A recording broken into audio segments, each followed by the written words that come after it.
a group of Islamist Salafist jihadists. First, Jabhat al-Nusra, which is an al-Qaeda affiliate designated by the United States as a terrorist organization.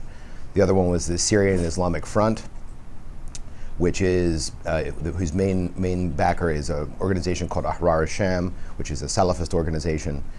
And then you have the Syrian Islamic Front. Syrian Islamic Front is Ahrar al-Sham. Syrian Liberation Front is another organization called Suqour al-Sham, which also leans Salafist. A group of three organizations took over the Taftanez air base in a major victory. This comes in the context of mainline factions in the Free Syrian Army not being supplied with weapons that they requested from Western countries, also from Arab countries, and with extremists increasingly successful due to their independent lines of support and finance, as well as their ability to overrun bases and then take those weapons stockpiles and use them for the next attack. Given that this dynamic is not set to end anytime soon, not all the areas that are being overrun in Syria are being overrun by extremists. This is an exaggeration, okay? But increasingly, extremists and Islamists are growing in intensity, particularly in the north and in the east. It doesn't mean that they're the majority. It does not mean that they're taking over or calling the shots. The nature of operations in these areas are to swarm regime formations. Okay? There isn't a command and control, so to speak. It gives Assad and his forces the kind of opposition that they can't deal with. It's a headless kind of operation. But their strength is growing, while a project nominally backed by the United States, but also, and certainly supported politically, to organize the opposition in what we call SOC, the Syrian Opposition Coalition, which was formed in Doha in November, and its armed affiliate, the Supreme Military Council, which was formed in Antakya, Turkey, in December 7th of last year. This structure was supposed to create some dependencies and some relations between the exiled opposition and some of those operating in the country who were civilians, as well as the armed groups. Until now, that structure largely has not been used as a method to arm mainline Free Syrian Army units in the country. There have been a lot of concerns about whether arming such units or using this structure would lead weapons to going towards extremists. So it's led to a lot of hedging, particularly in the case of not so much the United States, which has always been skeptical, but a number of also allied countries. So what we're seeing is that the real risk of chemical weapons, or also of other weapons like anti-aircraft systems and so on, that increasingly they could fall into the hands of groups which share our short-term interests of bringing down the Assad regime, but because of either the terrorist nature of the organization or the long-term political trajectory of a group, particularly those on the far right of the Islamist scale, so to speak, and I'm not certainly an expert on these things, we have a situation where those weapons could fall into the hands of those that do not share long-term American and allied interests in a post-Assad Syria. Given that these groups, particularly armed groups, are those that are going to be taking over in Syria, this is a particular concern not only for the short term, in terms of the battle against the Assad regime and pushing it out of existence, but also in the long term, and particularly concerning Syria's neighbors. And I think this is where Israel's been particularly concerned, most recently concerning a number of cross-border strikes which have happened earlier this year, including mortar strikes and so on, shelling, as well as the operation that we saw a few days ago. This increases the potential for spillover. Also expanding the potential for spillover is the flow of refugees. It's a little-known fact that the taking care of refugees within Syria, and there are about 3 million who are internally displaced. And those are the official numbers vary between 2 and 3 million, but Many Syrians in large swaths of the country have been pushed out by operations by the regime against the rebels. Those that don't make it across the border into neighboring countries are stuck in makeshift camps, sometimes under olive trees, just inside the Syrian border. I recently visited one at Atme. The conditions were horrible. Mud up to our ankles, no sanitation, none, very little food. And what food there was, most residents in the camp didn't know where from where it was originating. There were packets of, one packet of bread, a piece of rotten cheese, some jam, and tomato was supposed to feed about 8 people. All of this has been known for months. There's a real problem, and I think you've been picking this up, about getting humanitarian assistance into areas that are controlled by rebel forces. Humanitarian assistance is unfortunately usually distributed via sovereign sources. So most of the humanitarian assistance that's provided to Syria and to Syrians is provided via the Syrian Arab Republic's structure. So that would be via the Assad regime. There are a number of organizations which then distribute this aid, one being the Syrian Arab Red Crescent, which is a regime parastatal, which is dependent and beholden to the regime in many aspects, but also has shown some bravery in some areas in terms of getting support to civilians. But what we know is that in disputed or liberated areas of Syria,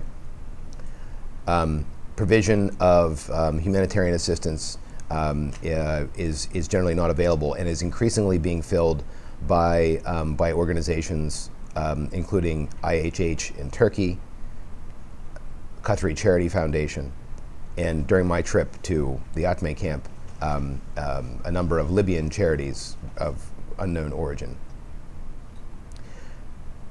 Because of the nature of the fight, that's not going to go away anytime soon, and the spillover effect from refugees is also going to continue. That is also politically destabilizing. It can be politically destabilizing for Turkey because of the fear of PKK fighters melding into the refugees and then going into Turkey and carrying out attacks, or generally destabilizing the economies of neighboring countries and sort of over a long term, but particularly poses a security challenge for all neighboring countries, because the fight in Syria is going to be going on for quite some time, probably years, in one way, shape, or form. And what now might just be something which is annoying or hard to deal with could become a festering sore that later on triggers some sort of response.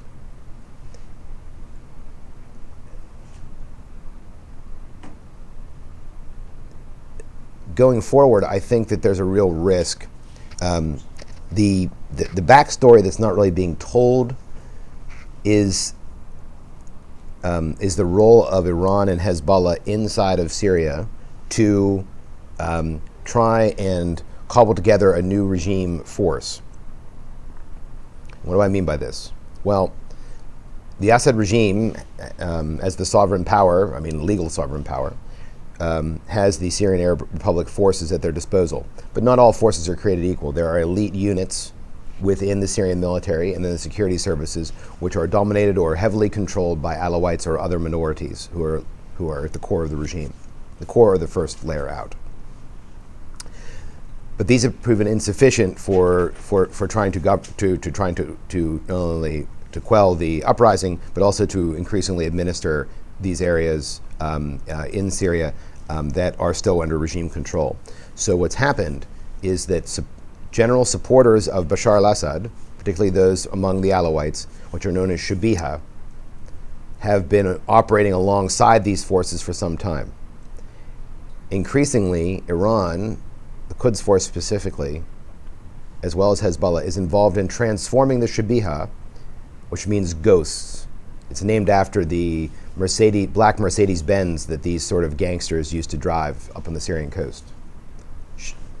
This is the Arabic name for those kind of cars. Transform them from that into what's called the Jaysh al-Shabi, the popular army.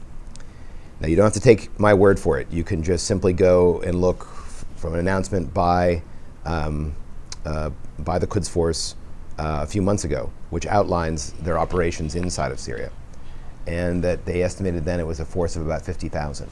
These forces operate alongside Syrian Arab Republic units. You said they made an announcement several months ago? That's right. It was in September, I think. I think it was first part of September. Could have been August, but I think it's September. There's been a lot of talk about what's going to be happening next. When is the Assad regime going to fall? That's my favorite question.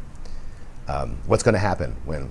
Well, I think it all really depends on what fall means. If you look just at a map of Syria, it seems like, well, it's very clear that in the north and the east, things are collapsing. Slowly but surely, they're being pushed out of that area. It might not be linear. It might not be all in one set, but the regime forces are increasingly being pushed back. If you look, though, and there's a lot of fighting that goes on around Damascus, in the environs of Damascus, and particularly in Daraya, and also in the eastern Ghouta, which is further out towards the Damascus airport. But the regime is stronger, closer to the coast. There's been a lot of talk about, well, what will happen when the regime collapses? I think it's really just something that the regime is going to be forced back, and that areas of the country which many people believe are not defensible. For example, it seems like on a Syrian map that Damascus kind of just dangles down there at the bottom. You have a lot of support for the opposition from the Hauran in the south, so therefore how is Damascus defensible? I think you need to look at the map like the Crusaders looked at the map. Turn it around and look at it from the coast. Hezbollah is very strong in Lebanon, and they have the regime's back. And then out from there, you have a sort of general swath of minority-controlled areas which could be sustained for some time. That overall entity, would be Lebanon combined with the Assad regime, would be increasingly dependent on Iran financially, at a time when arguably Iran is not very strong financially itself.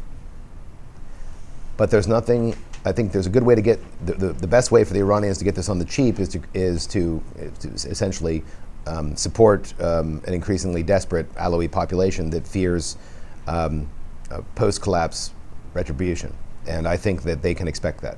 Very frankly, I think large parts of those who are around the opposition are afraid of getting their heads chopped off in a post-Assad Syria. So far, the opposition has been relatively reserved. We've seen opposition execute soldiers and other elite units who were captured as a result of operations. But the massacres of civilians which have taken place to today have been mostly carried out by regime forces.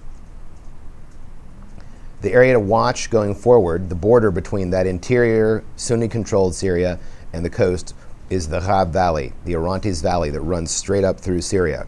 There's a coastal mountain range, and then right on the other side of it is, you'll see on a map, a large green area. And the Orontes River flows up through there from Homs, Hama, and then up through into Hatay province and then out to the sea. It's in there where all the villages between Alawites and Sunnis are intermixed. That's where, if there would be massacres going forward, that's probably where they would occur. And whether that would involve chemical weapons or not, we don't know. What supercharges all of this, in my mind, and I guess I'll end with this, and I think it brings us back to the idea of the spillover, is that the Assad regime has been increasingly using Scud missiles, particularly Syrian Scud-Ds and Fatah 110s, against regime bases in the north, and also surface-to-surface missiles against neighborhoods in Daraya and the environs of Damascus. This is just unprecedented. And I'm trying to think of another example where a regime or a government used Scud missiles against its own people. I guess the Soviets used, Soviets. They were the Soviets, though, right? Right. I was there. Okay, so there's that, and those were a lot of missiles, right? Yes. Right. And they were launching them from right behind my hotel.